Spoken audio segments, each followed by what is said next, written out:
grandesmaestros.unam.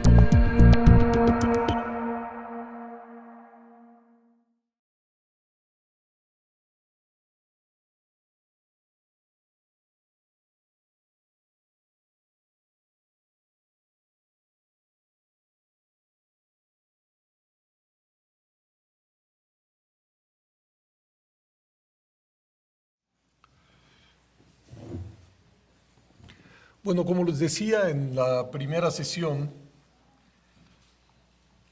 las dos primeras estuvieron destinadas a narrar el proceso de cambio democratizador en nuestro país.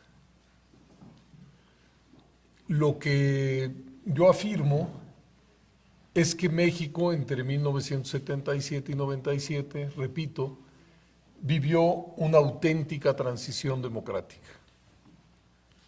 Sin embargo,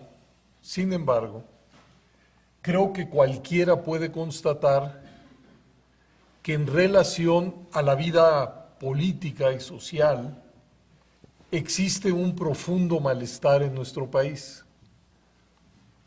Podría yo leer los resultados de diferentes encuestas que en esa materia han hecho desde la Secretaría de Gobernación, el Instituto Federal Electoral e incluso empresas privadas, pero no tiene mucho caso que me extienda en eso. Creo que a pesar de ese cambio político tan relevante, que fue capaz de construir una germinal democracia, vivimos ante un malestar muy extendido en relación a la política, a los políticos, al Congreso. Y ustedes saben, porque se ha repetido mucho, que cuando a las personas se les preguntan por su aprecio por las principales instituciones del país, los partidos, los diputados, los senadores, normalmente aparecen en los últimos lugares. Entonces, creo que la pregunta pertinente es ¿por qué este malestar? ¿Por qué este desafecto? ¿Por qué esta distancia crítica hacia la política, los políticos y las instituciones? Y yo quiero exponer ante ustedes 5 fuentes que creo alimentan ese malestar. 2 tienen que ver con fenómenos de comprensión o percepción que quizás sean los menos importantes, pero que de todas maneras voy a enunciar ante ustedes, son los primeros. Y 3 creo que tienen otra densidad, son fenómenos, llamémosle, estructurales. 1, que se encuentra dentro del circuito de la política, y 2, que la trascienden. Y que creo que nos pueden explicar este estado de ánimo público. Lo primero, creo yo, que quiero subrayar ante ustedes es que estoy convencido de que en primerísimo lugar una fuente de este desaliento tiene que ver con un déficit de comprensión de lo que hemos vivido. Hay un libro muy interesante que yo les recomiendo, de Carmen Aristegui, que se llama precisamente Transición, no sé si lo conozcan. Es un libro voluminoso en donde ella se abocó a entrevistar académicos, políticos y periodistas precisamente para hablar de la transición, sin adjetivos incluso, sin adjetivos. Y lo que emerge de ese libro, o lo que yo leo en ese libro, se asemeja mucho a aquella vieja película japonesa llamada Rashomon de Akira Kurosawa. ¿De qué trataba aquella película? De una violación y de un asesinato que eran observados por diferentes testigos, y cada vez que se le preguntaba a un testigo por lo que había sucedido, la versión era otra. Ante los mismos hechos, la narrativa de lo que había sucedido era totalmente distinta. Y cuando uno se acerca a ese libro, lo que encuentra es que hay tantas versiones de lo que pasó en México en estos años de los que vengo hablando, que prácticamente resulta indescifrable el tema. Cada quien ve lo que quiere ver. Los años de inicio de la transición son para unos 68, para otros 77, para otros 88, para el otro el año 2000, para otros más no ha habido transición, sino solamente gatopardismo. Cuando se les pregunta, cuando hay necesidad de adjetivar lo que sucedió, hay quien dice que la transición no ha acabado, hay quien dice que la transición se congeló, hay quien dice que la transición se desvió, hay quien dice que ha sido catastrófica, quien dice que se echó a perder, e incluso que México, luego de caminar en sentido democrático, dio una vuelta en U y vamos de regreso. Insisto, tantas versiones como testigos de los hechos hay. Cuando uno se fija en la narrativa de cada uno de estos testimonios, los acentos son muy distintos. Por supuesto que todo el mundo hace alusión al levantamiento del EZLN, otros al intento de desafuero a Andrés Manuel López Obrador, al asesinato de Colosio, a las diferentes elecciones que se han realizado a lo largo de estos años.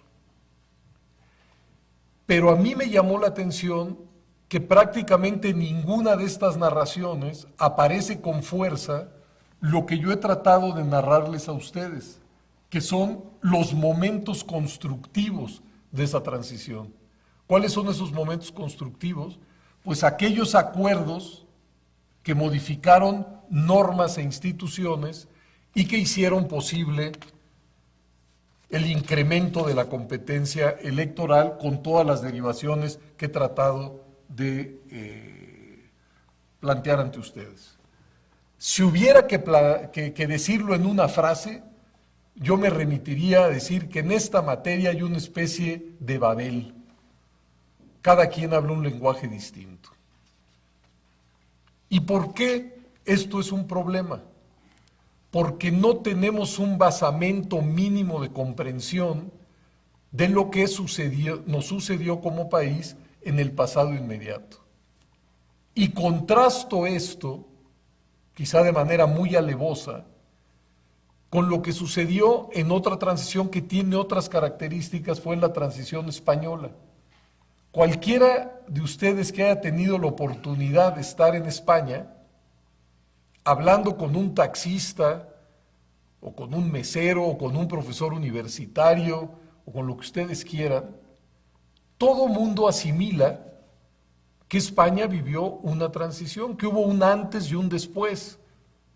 El régimen franquista y una operación para desmontarlo y abrirle paso a una monarquía constitucional democrática. ¿Por qué sucede eso?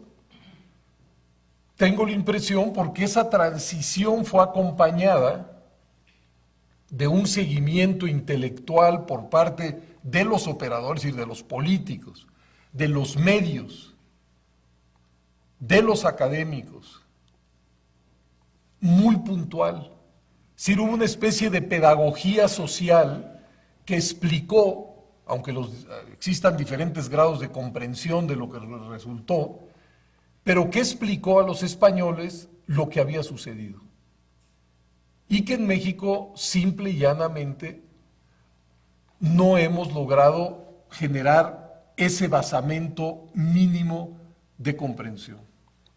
Y yo lo atribuyo, yo veo dos grandes causas de este déficit.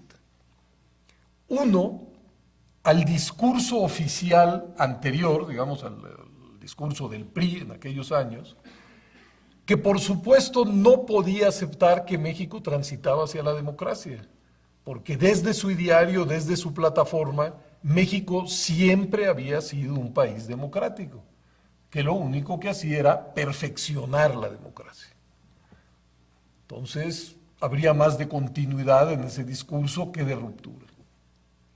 Pero también la otra fuente es que desde la propia oposición, sobre todo la oposición de izquierda, creo yo, el PAN ahí creo que fue más comprensivo, desde la oposición de izquierda había una especie de resorte que no aceptaba ponderar los avances graduales que estaban sucediendo, porque en su concepción esto no era más que legitimar a los gobiernos en turno. Eso a pesar que, como hemos visto el día de ayer, en la reforma en 94 y en 96 la izquierda fue fundamental para forjar esos acuerdos. Pero a pesar de ello, había discursivamente una especie de menosprecio de lo que estaba sucediendo. Y entonces, insisto, creo que uno de los nutrientes, no el más importante, subrayo, de este desencanto, de este desaliento, de este mal humor público, tiene que ver, primerísimo, con esta incomprensión a lo que el país ha vivido. Paso a la segunda fuente de malestar, que también tiene que ver con el mundo subjetivo de las percepciones. Ya sabemos que entre la realidad y lo que uno ve de la realidad siempre media un océano. Es decir, que la realidad nunca se nos presenta a cada uno de nosotros de la misma manera. Siempre hay filtros a través de los cuales la evaluamos y demás.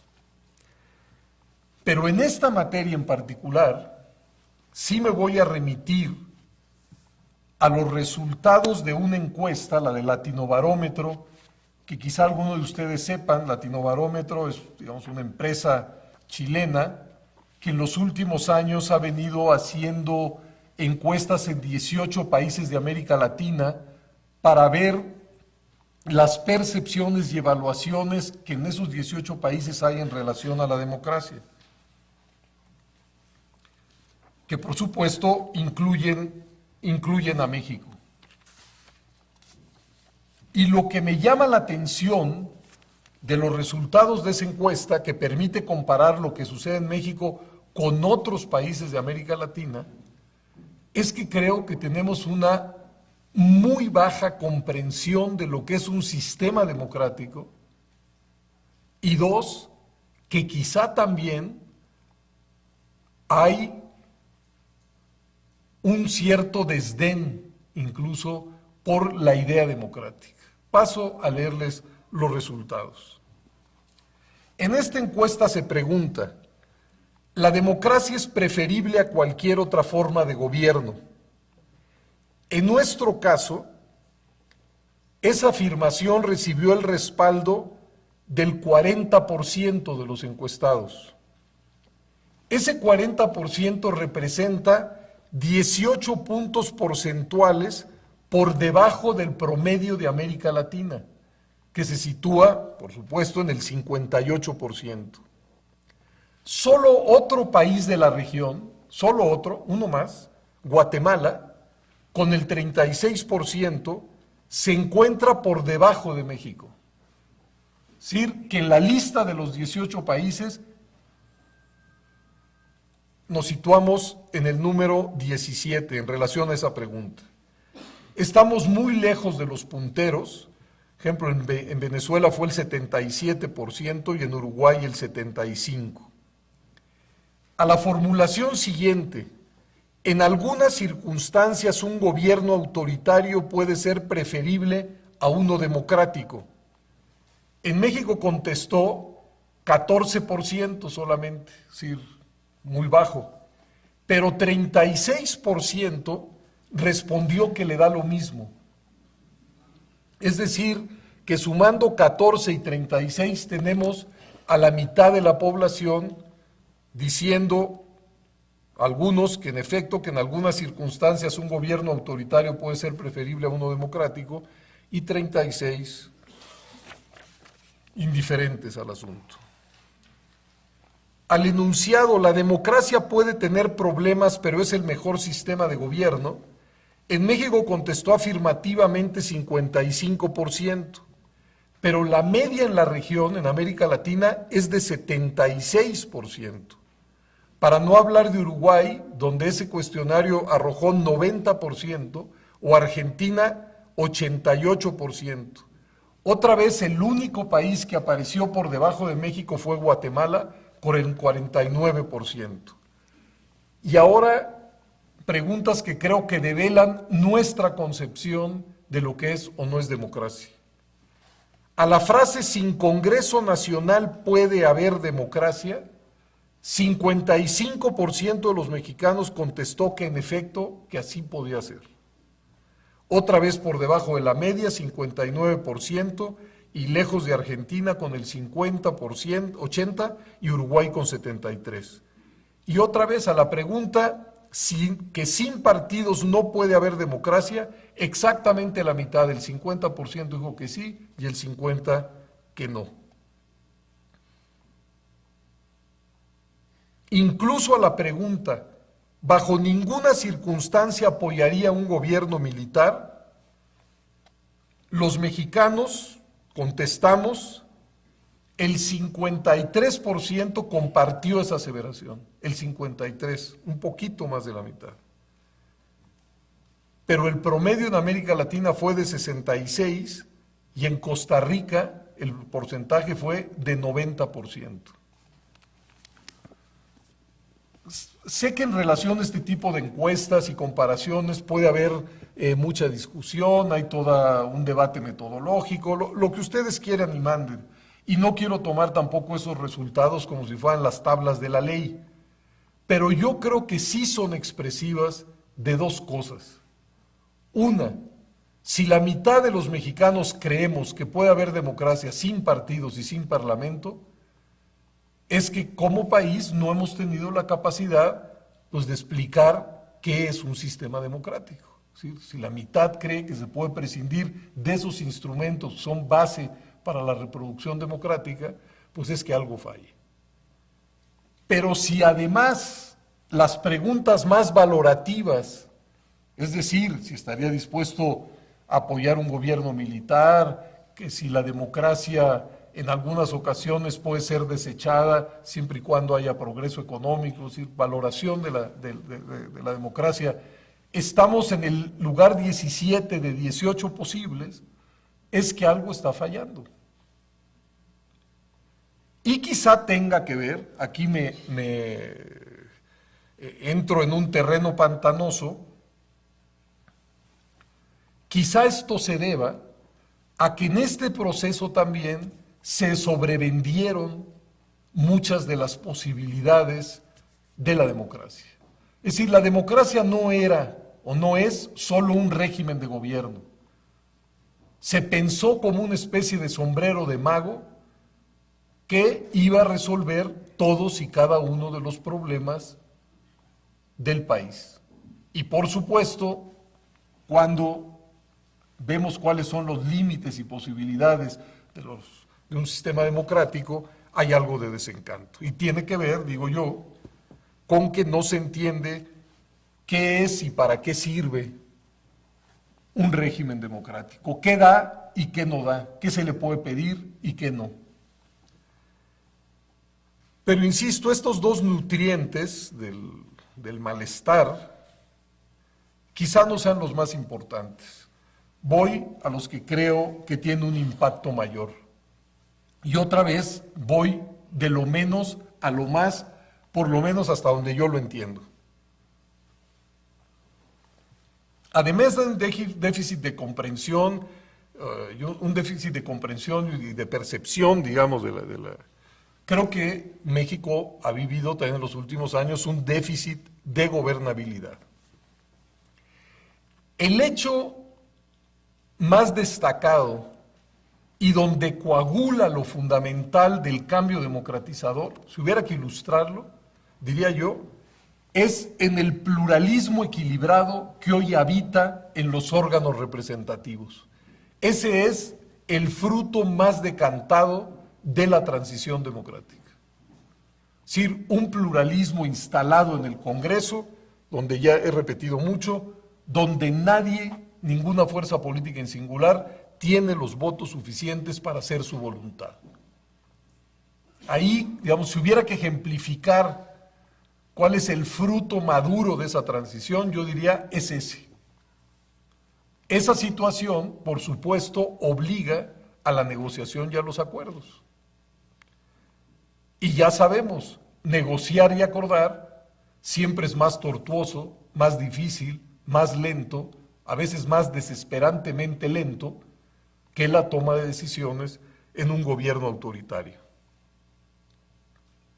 Es decir, este pluralismo equilibrado que se encuentra bien asentado en nuestras instituciones representativas hace más difícil la gobernabilidad en el sentido más estrecho del término. Ya sé que el término gobernabilidad también tiene diferentes acepciones. Aquí lo uso en su sentido más estrecho. La capacidad que tiene un gobierno para hacer avanzar sus iniciativas en el circuito legislativo. Es decir, en ese sentido estoy hablando de gobernabilidad, insisto, en el más estrecho. Y bueno, todos lo hemos visto. Aquella presidencia que enviaba una iniciativa al Congreso estaba prácticamente segura de que iba a ser procesada y aceptada. En los últimos años hemos visto que el propio Ejecutivo Federal desiste de enviar iniciativas si no logra forjar un cierto acuerdo previo. Y si no, sabe que esa iniciativa tiene grados muy distintos de posibilidades de avanzar. Dependerá de la voluntad de los otros que están ahí representados. Esa situación, creo yo, ha hecho que desde los medios, desde la política, en mucho menor medida desde la academia, yo detecte una especie de añoranza por la eficiencia del pasado.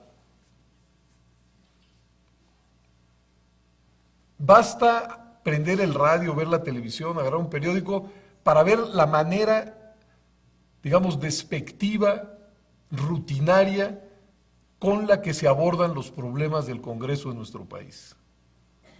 Ineficientes, tortuosos, etc. No voy a reproducir todos los adjetivos. Bueno, y esto no solamente es una añoranza difusa.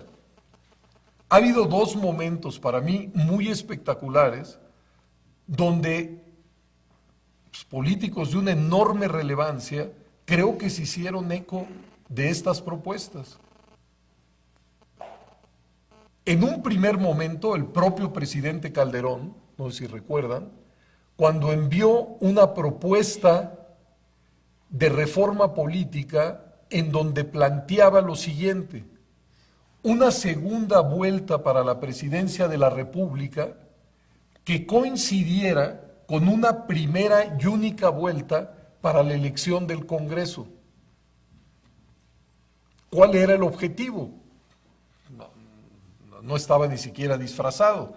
Se suponía que al quedar dos candidatos, solo dos a la presidencia, pues estos dos tendrían el efecto de jalar el voto legislativo, que, insisto, iba a coincidir con la segunda vuelta, y cuando dos son los principales que participan, las posibilidades de llegar al más del 50% más uno, pues se potencian.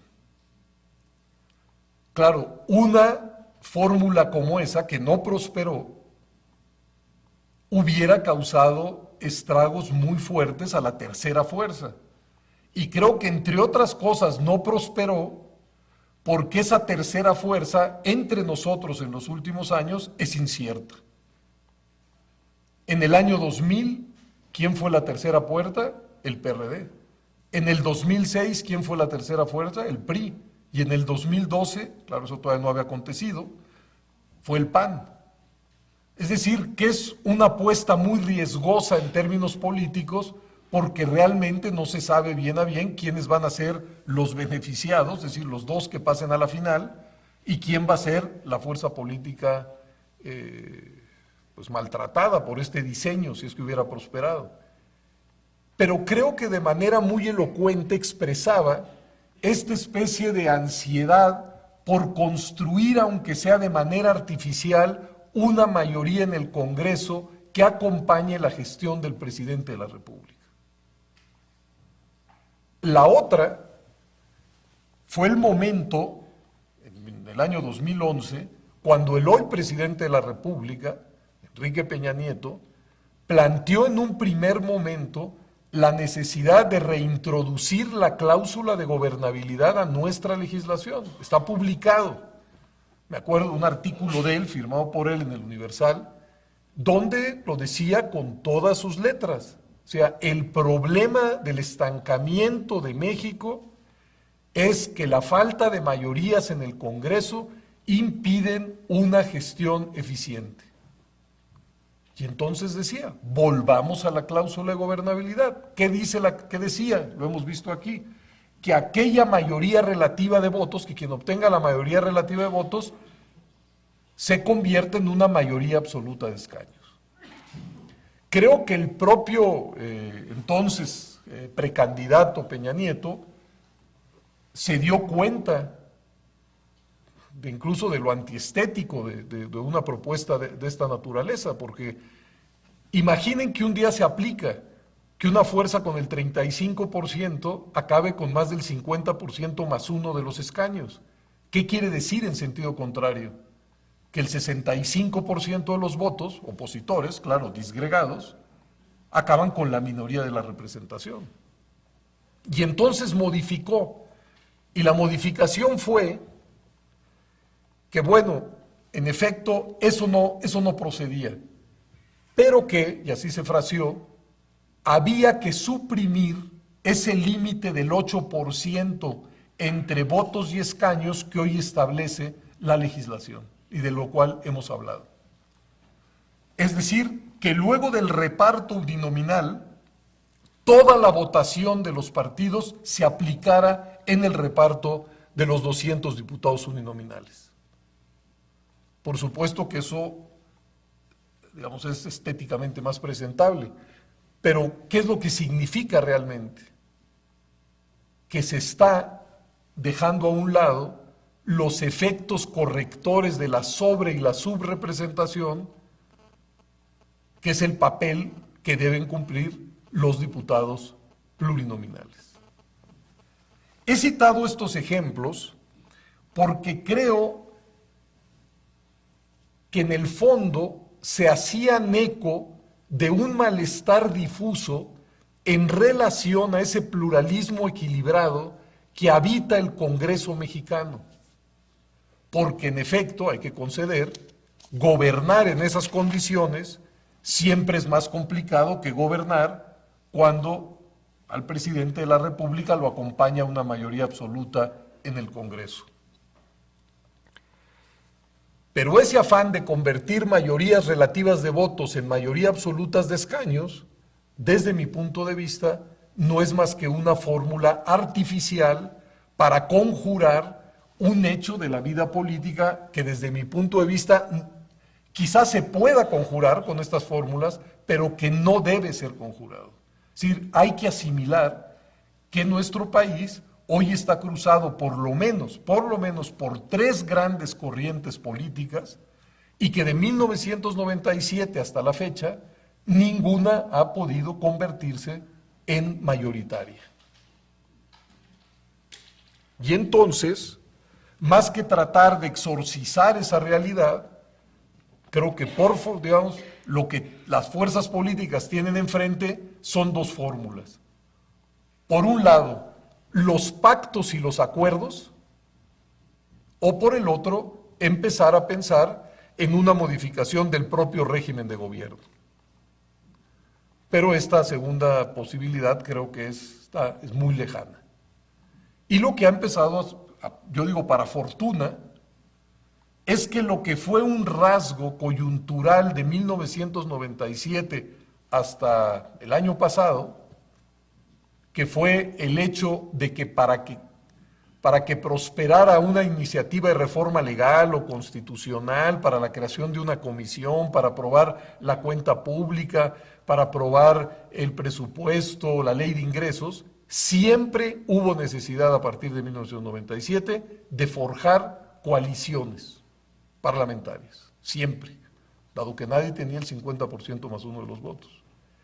Pero esas coaliciones siempre fueron frágiles, coyunturales, tejidas para resolver un problema específico. Y digo yo, quizá esté pecando de demasiado optimismo, creo que la idea del pacto, viniendo ahora sí hasta la actualidad, por lo menos recoge de manera positiva un hecho de la realidad del tamaño de una catedral. Y es que dado que nadie tiene mayoría en el Congreso, pues la única manera de construirla es con las artes de la política. ¿Y cuáles son las artes de la política? Pues hablar, negociar, acordar y pactar, ¿no? Pero más allá de eso, vuelvo al inicio, creo que una de las fuentes también de este desencanto, de este malestar, tiene que ver con este déficit de gobernabilidad, en el sentido estrecho. En cuarto lugar, creo que hay otra fuente, que es, y ahora voy a los más profundas, creo yo, y es el tema del déficit en materia de cohesión social en nuestro país, algo que trasciende y con mucho a la estrecha esfera de la política. Es un asunto que puso en la mesa de la discusión la CEPAL. La CEPAL decía que las democracias en América Latina tenían un problema para su reproducción porque bajo las condiciones de extrema desigualdad y amplias franjas de pobreza que habitan en nuestro continente, era muy difícil generar un nosotros inclusivo. Sí, decía la CEPAL, somos más un archipiélago de clases, grupos, intereses, que una auténtica comunidad.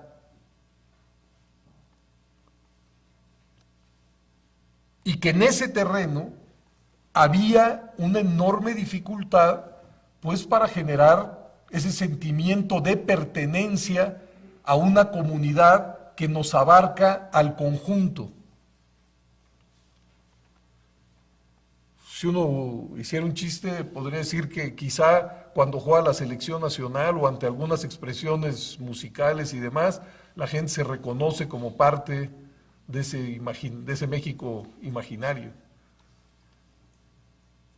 Pero que en el día a día somos realmente, como dice la CEPAL, pues una especie de archipiélago. Los puentes de comunicación de unos con otros son muy débiles, muy frágiles, y la cohesión social está muy desmadejada. Iba a leer los datos que la propia Coneval, que se encarga de medir oficialmente la evolución de la pobreza, ha proporcionado en los últimos años, pero creo que no es necesario.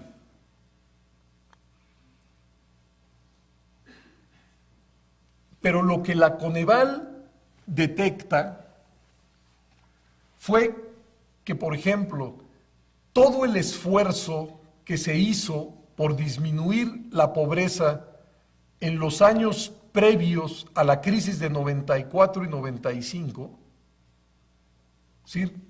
Mide que viene disminuyendo, con la crisis de 94 y 95 se vuelve a incrementar y volvemos a los niveles, digamos, de mediados de los 80s.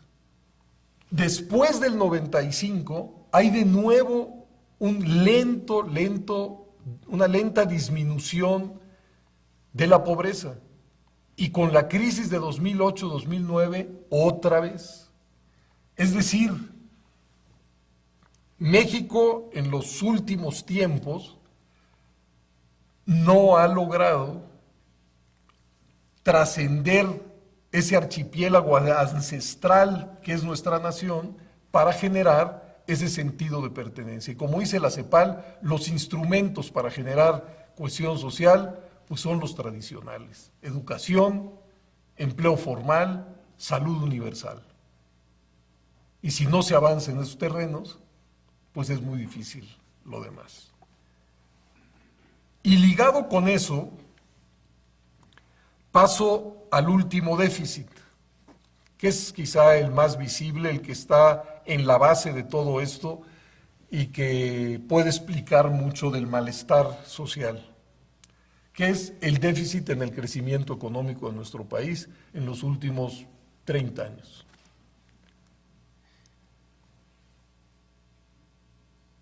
Voy a utilizar entre comillas la idea de la mala suerte, ¿no? Entre comillas. La mala suerte de la transición democrática mexicana es que coincidió con un periodo de prácticamente estancamiento económico, siendo que la economía mexicana había venido creciendo a tasas muy importantes prácticamente desde 1933 hasta 1982, largos 50 años. Ese crecimiento económico nunca dispersó sus frutos de manera equitativa, eso ya lo sabemos. Pero el solo crecimiento económico sí lograba lo siguiente: la expectativa cumplida de que los hijos iban a vivir mejor que los padres. Y eso quizá también nos puede explicar la larga etapa de estabilidad del régimen autoritario mexicano. Es decir, tenía un aceite que lubricaba su legitimidad nada despreciable: crecimiento económico y mejoría de condiciones de vida material, que es algo que legítimamente pues la inmensa mayoría de las personas desean. En contraste, de 82 a la fecha, el crecimiento de la economía ha estado por debajo del crecimiento poblacional. Y eso se traduce en un crecimiento del empleo formal insuficiente, en un crecimiento de la informalidad enorme. Se tradujo en migraciones masivas hacia los Estados Unidos y seguramente algo tiene que ver también con la explosión de la violencia en México. Todo el fenómeno de los jóvenes ahora llamados ninis, ¿no? O sea, que no tienen acceso a la educación superior, pero tampoco un empleo formal, está alimentado pues por ese crecimiento endeble de nuestra economía. Hay que recordar que entre 1994 y 2004, según cálculos de CONAPO, cerca de 5 millones de mexicanos cruzaron la frontera para irse a Estados Unidos. En cada año de esa década se fueron tantos mexicanos como los que se fueron en toda la década de los años 60. Es decir, 5 millones es un país, ¿no? Entonces, por supuesto que estos déficits, repito, de falta de crecimiento económico, de cohesión social, de gobernabilidad, más una incomprensión de lo que nos sucedió y de lo que significa un régimen democrático, creo que de alguna manera pueden explicar el desencanto con el propio proceso que hemos vivido. Y yo me detendría aquí para escuchar sus preguntas, sus intervenciones, luego hacer un break y luego haría yo una ya muy brevísima presentación de otro tema con el que quiero terminar y tendríamos un espacio muy grande, creo yo, en la segunda parte para que no quedara ninguna pregunta sin contestar. ¿Sí?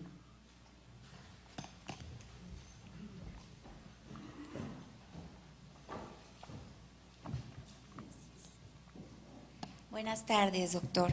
De la retrospectiva que nos ha mostrado en estas dos últimas tardes, En primer término, ¿cuál sería el saldo en materia de cultura política y del uso de la vinculación de política y ética por parte de los diversos actores políticos? Y en segundo término, ¿cuál sería una posible perspectiva en esta materia hacia la democracia mexicana del siglo XXI? Agradezco sus comentarios, ya que usted ha sido actor y constructor de esta transición, y agradezco también esta oportunidad a nuestra máxima casa de estudios. Gracias. Creo que usted hace una pregunta muy importante y no sé si yo estoy en capacidad de responderla, pero las relaciones entre política y ética no son relaciones sencillas, son más bien relaciones tensas, pero que deben de existir. Y aquí me voy a remontar, y quizá, simplificándolo, no quizás, simplificándolo mucho, a lo que en su momento escribió el doctor Sánchez Vázquez, Adolfo Sánchez Vázquez, en esta materia. Él decía que política sin ética es puro pragmatismo, pero que ética sin política nos coloca en una especie de nicho imperturbable, pero que no incide sobre la realidad. Y entiendo que en el razonamiento del maestro Sánchez Vázquez, lo ideal era una anudación productiva de la ética con la política. Es decir, había que inyectar esa dimensión ética a la política, pero entendiendo que la política no puede ser solamente ética. Pero, pues, no soy la mejor persona como para contestar su pregunta. Ahora bien, en términos de cultura política, lo primero que se me ocurre decir es lo siguiente: de lo que sí estoy seguro es que es más fácil transformar las normas, es más fácil transformar las instituciones, es más fácil transformar las relaciones de fuerza entre las diferentes corrientes políticas que transformar eso que llamamos cultura política. Me da la impresión que eso marcha casi siempre en rezago. Sin embargo, también es muy difícil hacer que la democracia sea sustentable si los sujetos de la misma, que se supone son los ciudadanos, no interiorizan de alguna manera los valores que ponen en pie a ese régimen de gobierno. Déjeme decirlo de la siguiente manera, quizá es una ilustración muy pedestre. Uno de los valores primeros de los sistemas democráticos es el reconocimiento y aprecio por el pluralismo. Sí, reconocer que en la sociedad palpitan, están presentes sensibilidades, ideologías, intereses, puntos de vista distintos y que están llamados a convivir, ¿no? El resorte fundamental de todo pensamiento autoritario es negar valor a ese pluralismo. ¿Por qué? Porque se asume que una sola sensibilidad, una sola ideología, un solo discurso es el que es portador de todos los valores positivos y que quienes lo contradicen no son más que la expresión del mal. Bueno, yo creo que los resortes autoritarios siguen siendo mucho más fuertes que los otros. Es decir, que la primera reacción de todos nosotros, me incluyo, ¿no?, es, o sea, no contemporizar con opiniones, puntos de vista distintos a los propios. Así hemos sido educados, es más. Pero además yo creo que eso está a lo mejor hasta en el código genético nuestro, ¿no? No sé. No, seguramente no, pero es una manera de exagerar el asunto. Y que la cultura democrática tiene algo de impostación, algo de aprendido, que es precisamente refrenar eso para por lo menos entender que otras expresiones, otros intereses, otras iniciativas, otras propuestas pueden tener la misma legitimidad que las que hacemos nosotros. No es fácil, es bastante antinatural. Sin embargo, creo que la fuerza de los acontecimientos nos ha venido a todos educando en un nuevo código de comportamiento. Es decir, creo que la gente medianamente informada sabe pues, que está llamada a convivir con gente que tiene orientaciones políticas y fervores políticos distintos a los propios. Claro, siempre habrá quien diga que todos los demás están equivocados, ¿no? Pero, hombre, ¿qué es lo que quiero, qué es lo que quiero subrayar ante usted? Que a pesar de todo, las nuevas realidades políticas creo que sí están modificando algunas pautas culturales. Es más, aunque sea de manera retórica, vea cómo ha cambiado el discurso de los, digamos, de los políticos mexicanos. Si uno hiciera un análisis del discurso en los años 70 y hoy, vería que hoy da la impresión que todos están obligados a hablar de pluralismo. ¿Por qué? Pues porque existen, conviven todos los días con otros. Si uno lee la prensa de los años 70, verá el tipo de discursos. Eran mucho más autoritarios, mucho más cerrados y mucho menos receptivos precisamente a la diversidad. Entonces creo que en este terreno también ha habido cambios significativos, aunque son cambios muy lentos. ¿Alguien?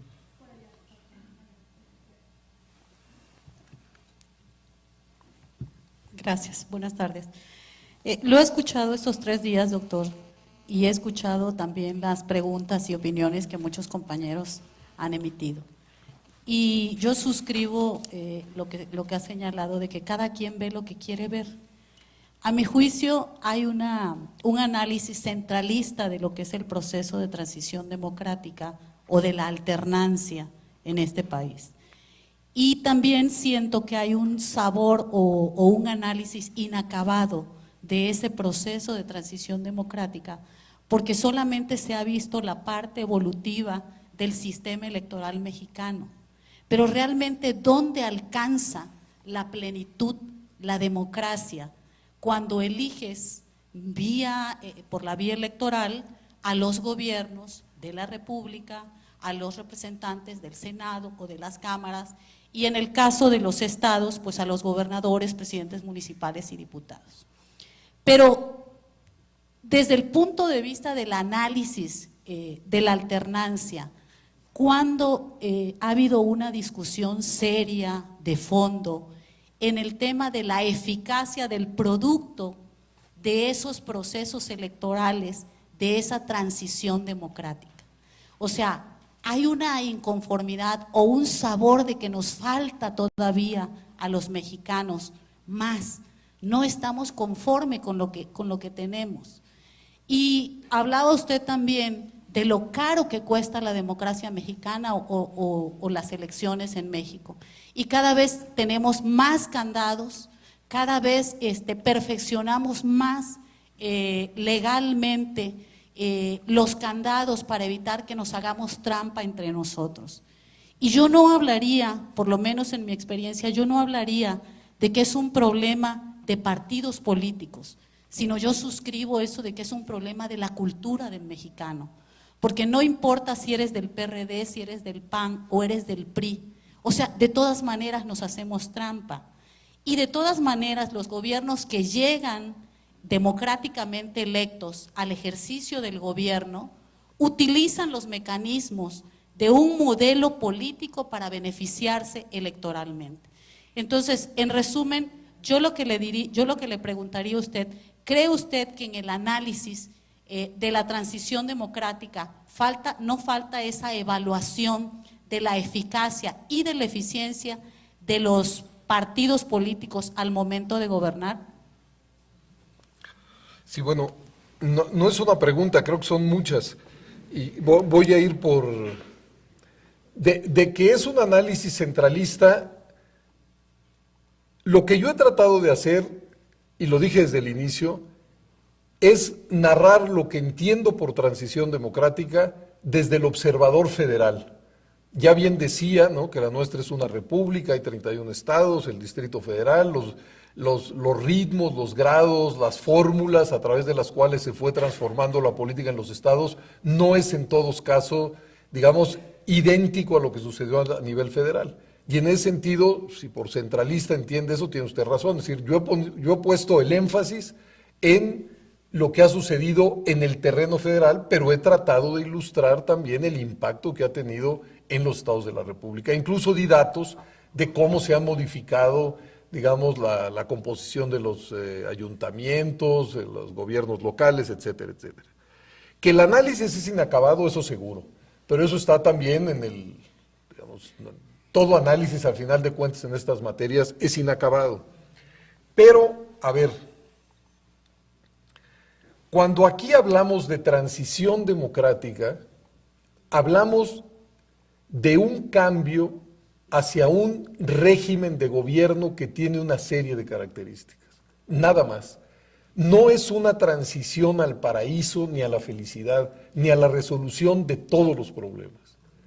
La democracia es un régimen de gobierno, insisto, que permite dos cosas: que la diversidad política que existe en una sociedad se exprese, se recree, compita y conviva de manera institucional, pacífica y ordenada. Y la democracia también permite cambiar gobiernos, ya lo decía, siguiendo a Popper, sin derramar sangre. Eso es lo que da la democracia. Yo digo que es mucho, sobre todo si uno la compara con las otras formas de gobierno. Y lo que yo he sostenido es que México transitó de un sistema autoritario a esta germinal democracia, solamente. Ahora bien, usted dice, falta más. No, falta muchísimo más, porque la democracia no es una varita mágica. La democracia es una forma de gobierno que nos ayuda a vivir en común a quienes tenemos intereses, ideologías distintas. Nos permite pelearnos sin derramamiento de sangre y al mismo tiempo convivir. Eso es todo lo que nos permite. Ahora bien, yo lo que he tratado de subrayar el día de hoy es que esta germinal democracia está acosada por múltiples problemas. Por ejemplo, no he dicho una sola palabra porque la verdad es que no sé qué decir de toda la espiral de violencia que ha teñido a México en los últimos años y que por supuesto impacta el aprecio por nuestra vida política y por nuestra vida pública. No he puesto ese asunto sobre la mesa porque la verdad no soy un experto y no sabría qué decirles a ustedes más allá de lo que conocen por la prensa. Para decirlo de otra manera, hemos construido un régimen democrático germinal que tiene que afrontar todos los problemas que ustedes puedan enlistar, todos, de crecimiento económico, de atención a la pobreza, de fomento a la vivienda, de educación, de salud, etcétera. Es decir, hacer ese listado es relativamente sencillo. Y la democracia en sí mismo no lo resuelve. Lo que lo resuelve son políticas específicas para abordarlos, pero que tienen que construirlo, y espero que así sea, desde un espacio democrático. Ese sería, como yo lo entiendo, el reto de México. Yo no he dicho que la democracia mexicana es muy cara. Yo lo que traté de explicar es por qué nos cuesta lo que nos cuesta, que es distinto. No me quisiera repetir, pero a lo mejor es necesario. Yo creo que cuando se ven los presupuestos de las instituciones electorales en nuestro país, a veces olvidamos lo que esas instituciones hacen y los comparamos con otras instituciones electorales que tienen encomiendas distintas. Lo decía, creo, en la primera sesión aquí. Ustedes quiten el 40% del presupuesto al IFE, que es lo que se va al Registro Federal de Electores, y verán que quizá el presupuesto en esta materia no es muy distinto al del resto de los países de América Latina. Y luego trataba de explicar si como una bola de candados que tenemos en el sistema electoral mexicano elevan el costo de las elecciones, pues porque están construidos para desmontar una enorme desconfianza en esos mismos procesos electorales. Creo que aquí les ponía el ejemplo de las boletas, pero puedo multiplicar los ejemplos. Déjenme ponerles otros 2 o 3 para ilustrar lo que quiero decir.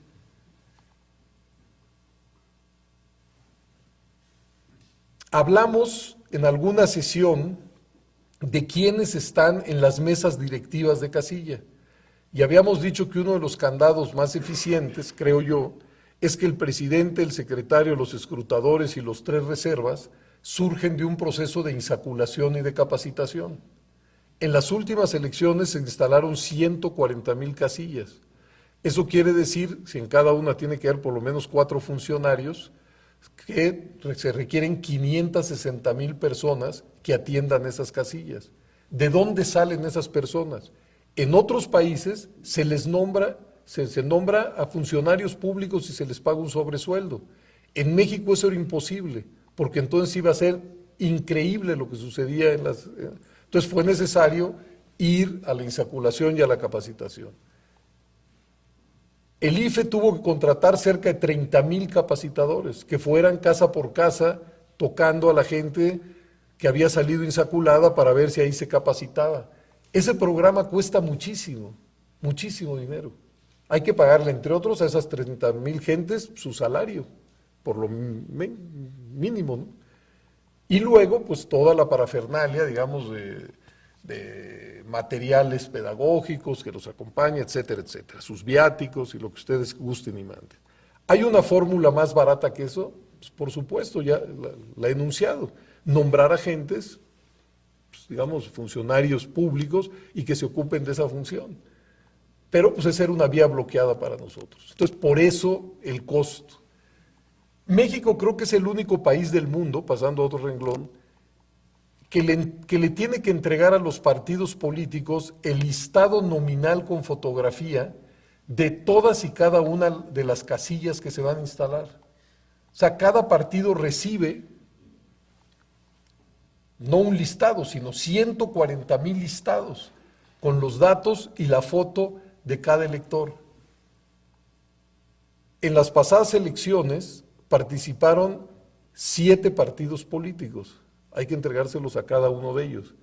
El padrón tiene cerca de 80 millones, más de 80 millones de personas, o alrededor de 80 millones de personas.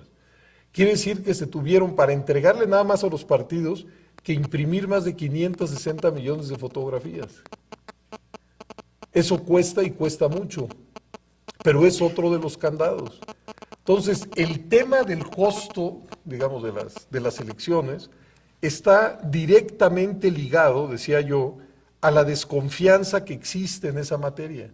Y a mayor desconfianza, pues los candados son mayores y entonces pues lo que se invierte también es mayor. Pero usted plantea, y creo de manera muy elocuente y bien, pues es esa insatisfacción que existe con que es el tema de este día, ¿no? Con lo que se ha construido.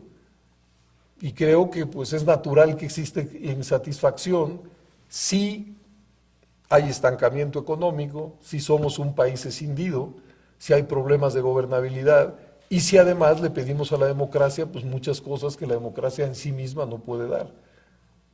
Eso se da la gestión pública, no el marco democrático en el que se desenvuelve esa gestión pública, ¿no? Pero sí, pues también mi respuesta pues es muy, muy inacabada.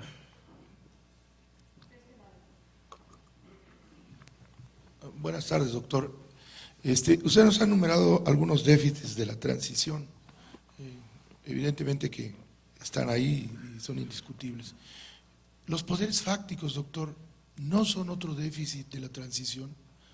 Su presencia, su omnipresencia más bien, ¿no ha también colaborado a dinamitar en ciertos momentos esos procesos de la transición? Sí. Los poderes fácticos están ahí y van a existir. Es decir, los grandes bancos, los grandes medios de difusión, las organizaciones gremiales, demás, están ahí. Creo que el reto no es si existen o no poderes, digamos, de esta naturaleza, sino si el Estado democrático es capaz de modularlos y reglamentarlos. Yo creo que eso es lo que en buena medida se juega hoy y mañana en esta materia. ¿Qué quiero decir? Voy a poner solo un ejemplo, el poder de los medios. No en México, en cualquier otro país, las grandes cadenas de televisión, de radio, pues tienen un peso específico muy grande. Influyen, modelan la opinión pública, jerarquizan las noticias, dan visibilidad a unas cosas y a otras no. Es decir, por su propia naturaleza tienen un enorme poder. Influyen, irradian opiniones, y en ese sentido, pues es muy importante si el Estado está en capacidad de modular y regular su funcionamiento, o si por el contrario se vuelven, como algún especialista en esta materia, Raúl Trejo, o si se vuelven poderes salvajes, es decir, poderes sin control, por encima incluso del propio poder del Estado. Y yo creo que en los últimos años hemos vivido en esa materia específicamente, en lo que se refiere a los medios, episodios importantes de esa contienda, digamos, de quién va a prevalecer, si los poderes constitucionales sobre los poderes fácticos o los poderes fácticos sobre los poderes constitucionales. Y yo por eso creo, también sin ser un especialista, que esta última reforma en términos de telecomunicaciones, hasta donde yo alcanzo a ver, es una buena noticia. ¿Qué había sucedido en esta materia, digamos, haciendo una historia excesivamente apretada? Hubo una primera fase donde el Estado subordinó a los medios de una manera espectacular, entre otras cosas, porque era el Estado, a través de la Secretaría de Comunicaciones y Transportes, quien entregaba las concesiones y también quien las refrendaba.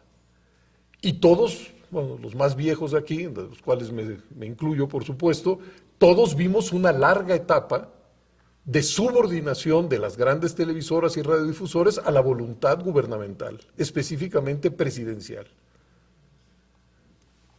Luego, precisamente con este proceso de transición democrática, creo que los márgenes de autonomía y de libertad de los medios se ampliaron muchísimo, al grado que los propios medios pensaron que podían estar por encima de los poderes constitucionales.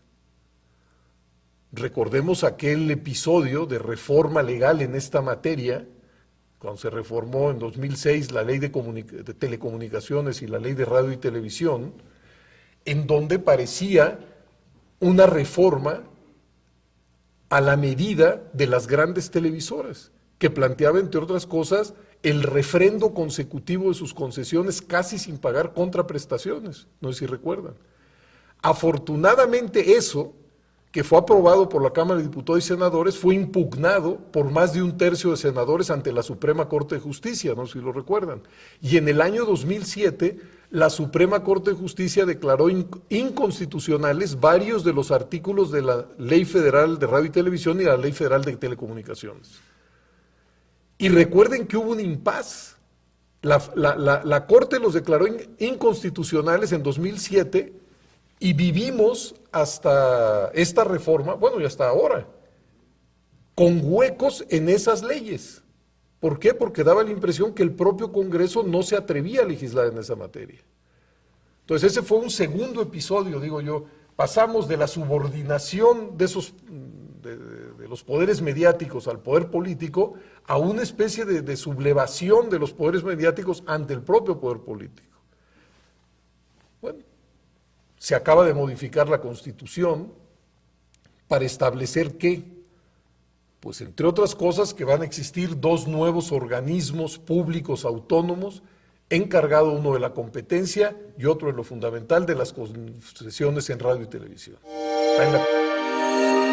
grandesmaestros.unam